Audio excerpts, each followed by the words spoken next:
Oops!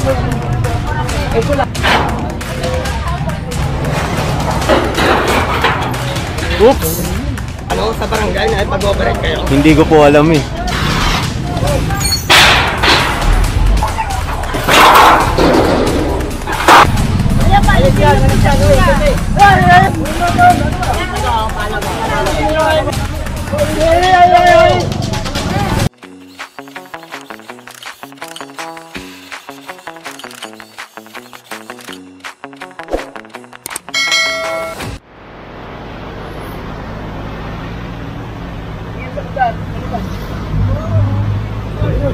And so magandang umaga sa ating lahat. Narito tayo ngayon sa papuntang Balot, Tondo.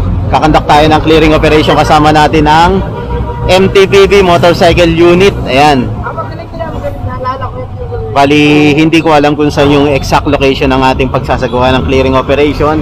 Biglaan. Ayan, biglaan to, biglaan. Sunog Apog Bridge na nga pala tayo. Ayan. Kasama natin ngayon ng DPS District 1 sa pangunguna ni Boss Egay. Ayan. Ito Balot, Tondo na to eh. Ganda na dito, wala nang basura oh.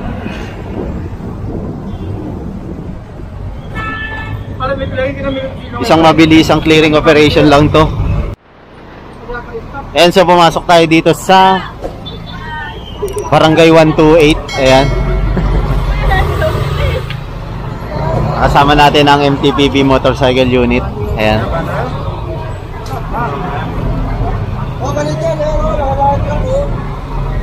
Daming naka-obstruct oh.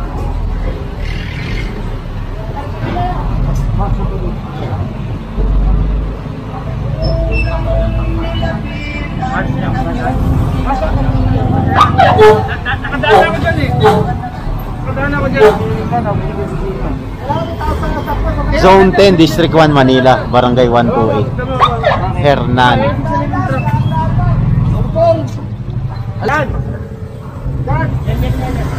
Kasya. Ayan, titignan kasi kung kakasya yung truck natin dahil malaki yung truck natin.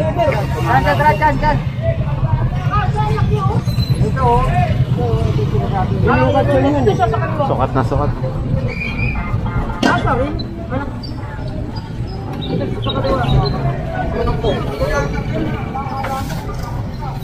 Lugar to ni ano?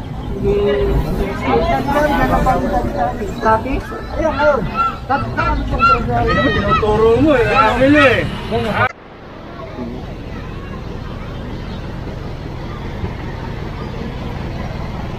Ayan, so andito na yata tayo sa mismong target ng ating clearing operation.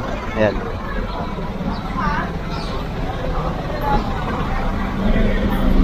Sama natin si Boss Egay ah. Bali nag-request kasi ng assistant ang ating MTPB para naman tayo dun sa mga naka-obstruct na illegal structure, illegal vendors, yan.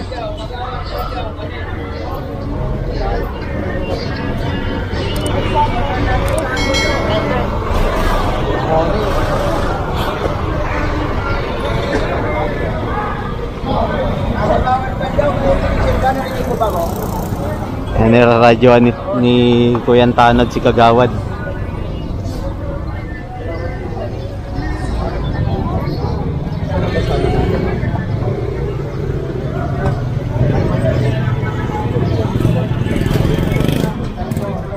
Yan, so fast forward na natin to.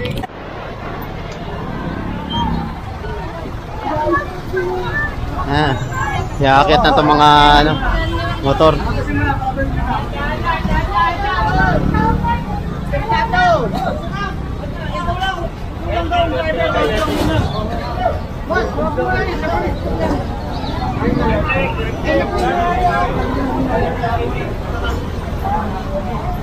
Isang mabilisan lang to kasi kailangan may isa kaya agad yan.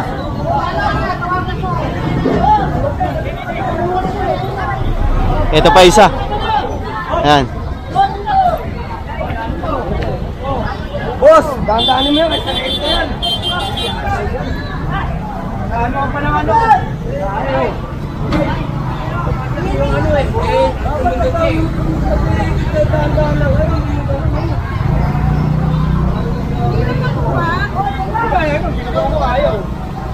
Ito pa. Ito pa, dalawa, tatlo. Bali 5 agad.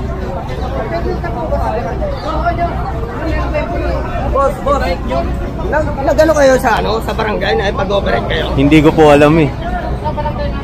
Dapat, bago kayo yung mano rito, dapat may ano yan eh. Kausapin nyo na lang po yung head ng MTPB Motorcycle Unit. Kasi hindi po sila gagalaw ng walang papel eh. Sa totoo lang po bago mag-operate.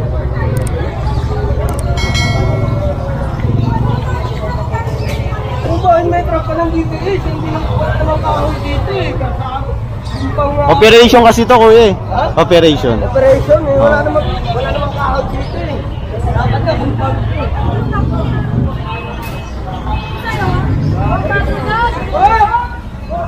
Mga atraso! Una-una pinapagod. Ito pa. Dami. Puno agad oh.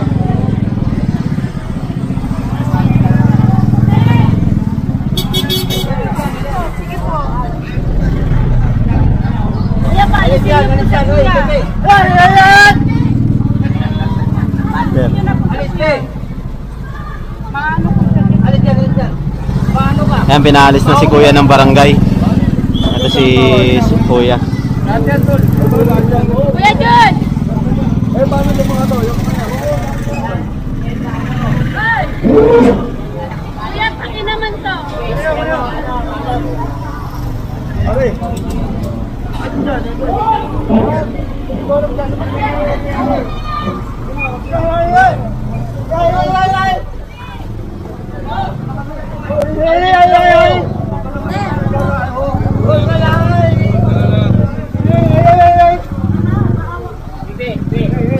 Huwag ka magkanam dyan.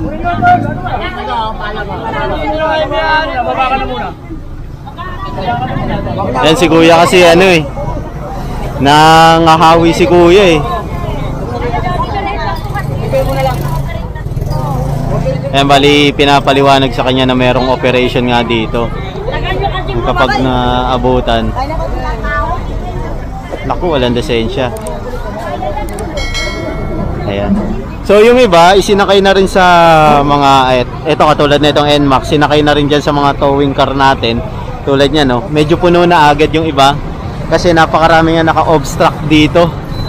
Ayan, so titignan natin. Ayan si kuya, medyo nagmamatigas pa rin. Okay lang ba ako doon? Pag-usap pa ng maayos. Wala ka lisensya, huwag kang pumunta dyan. Baba. Oh, wala lisensya si kuya.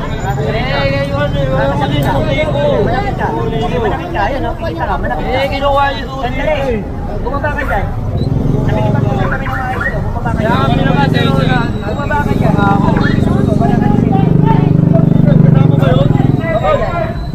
Huwag kang magulit. Nakakasakit ka ha, nakakasakit ka na. Nakakasakit ka. Maniwala ka sa amin, nakakasakit ka. Eh, kayo nga nakakasakit din nun eh. Pindi yung kamay ko. Wala ka naman lisensya, hindi naman sa'yo yan eh. Hindi kasi to pwedeng pagbigyan eh. Wala siyang lisensya eh. Ayan, so kasi kapag ganyan, kapag dumating yung driver, agad, hinihinga na lang ng lisensya. Pero pag walang maipakita ang lisensya talaga, kukumpiskahin yung motor. Sinikita niyo ako.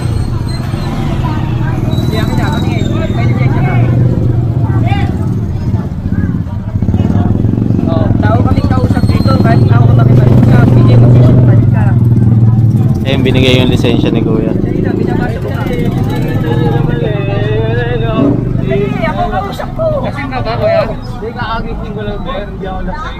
O ngayon, pagbibigyan kita sa isang kondisyon, magsuot ka ng damit. Magsuot ka ng damit, itabalik ko sa'yo ito. Sige, magsuot ka. Wala ko kuha niya to. Ayan ha, babalik ko sa'yo ha. Sabi mo, hindi ako tao kausap. Ako bahala rito. Ayan ang lisensya mo. Di ba sabi mo? O ayan, ibinabalik ko sa'yo yung lisensya mo. Hindi kita titikitan. Ayan, sa'yo na. Pero magdamit ka, hindi ko bibigay ito. Hindi nila sasampayan. Sige. Ano? Magandaan ka kasi. O, magbababa ka ng damit dito. Sige, magbababa ka ng damit dito. Pag kinakausap ka, magsabi ka ng totoo. Kasi sila naman. Sila kasi sila naman binigyan ng parking na maayos. Ayan, pinaliwanag nga kay Kuya na merong operation. Ayan. At legit ang operation kasi hindi naman gagalaw ang ating motorcycle unit MTPB kung walang papel. 'Di ba? Ay ito, confiscate na to. Baling 10 ko confiscatein. Pero ito kasi sa barangay. Ito pa.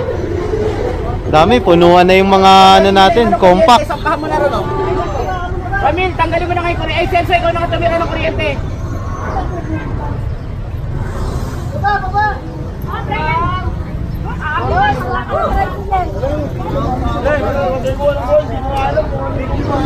Baklasin nyo ito, ano, baklasin nyo na itong policy, no?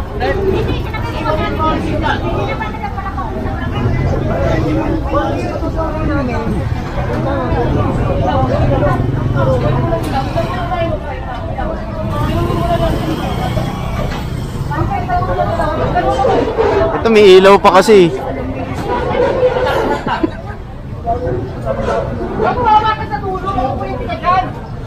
Yan, dalawang ilaw lang. Baka pumutok yan ha. Yan. Yun. Apakalupit mo.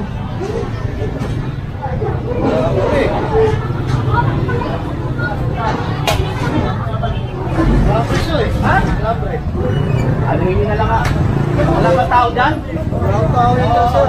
Ay, patuloy na lang yan. Patay nga to. Sige na. Patuloy nyo na lang yan. Baka ma-ground kayo. Binigyan na po daw sila ng sulat dito eh. Wala kami magagawa. Ayun. Susunod lang kami. Hindi naman ang pwede. Ito lalakawan namin yan. Aanin namin. Hindi naman ang pwede ganun kuya. Dito ba?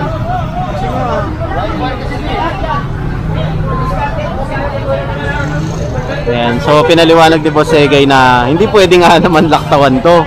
Kahit na magturo siya doon. Kasi ang operation, pag nag-start dito, tatapusin niya hanggang dun sa dulo. Lahat yan tatamaan. Walang may iwan dyan. Ayan.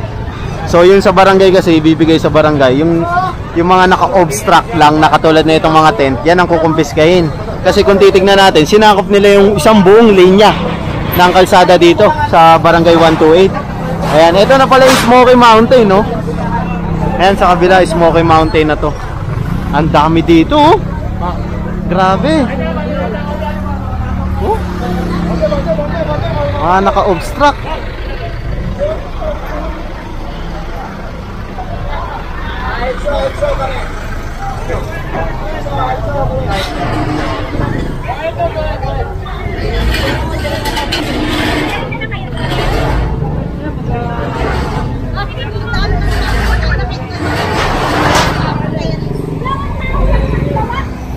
And bali nag-iwan naman po ng impounding notice ang ating MTPB dito sa area na to para dun sa mga nahuli at hindi nila alam na nahuli yung kanilang motor. Merong naman notice yan.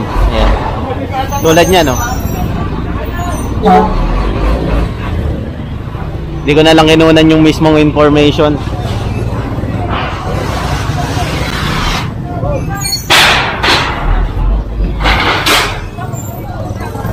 Ito kasi may kuryente, delikado eh, oh. Baka may mag-ground ng ating DPS eh.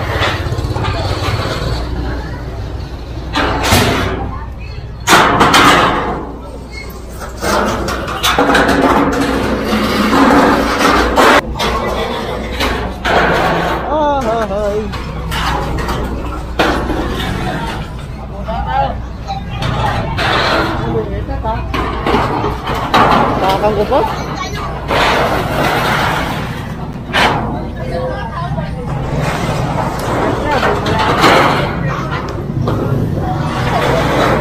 Ka dyan.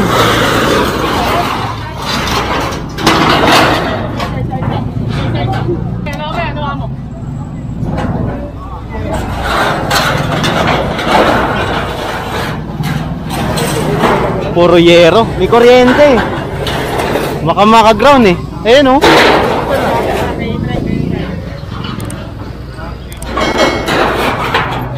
Oops!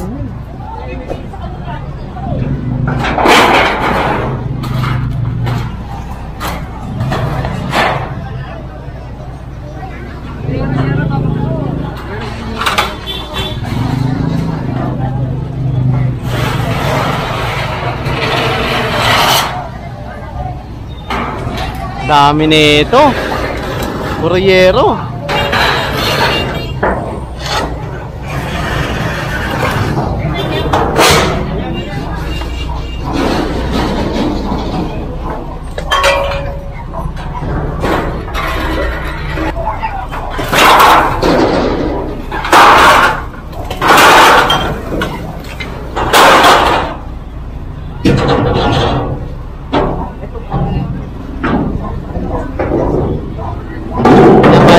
Sinasakay na rin to yung mga bakal-bakal rito. Papasok ko na sa kanila. Gamit sa barangay, gamit sa barangay. Ay, gamit sa barangay pala to.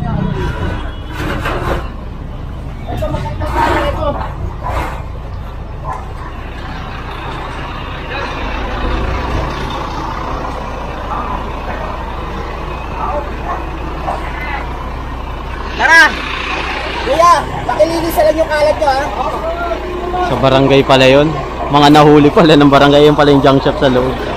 Ayan, so titignan natin kung saan tayo didiretso. Ayan. Ito pala, permanent. Ayan. Ganda ng mga bahay rito, ha. Parang ano, condominium. Ang dami dito. Kukulangin yung truck natin. Ayan, so titignan natin kung saan tayo didiretso. Ayan.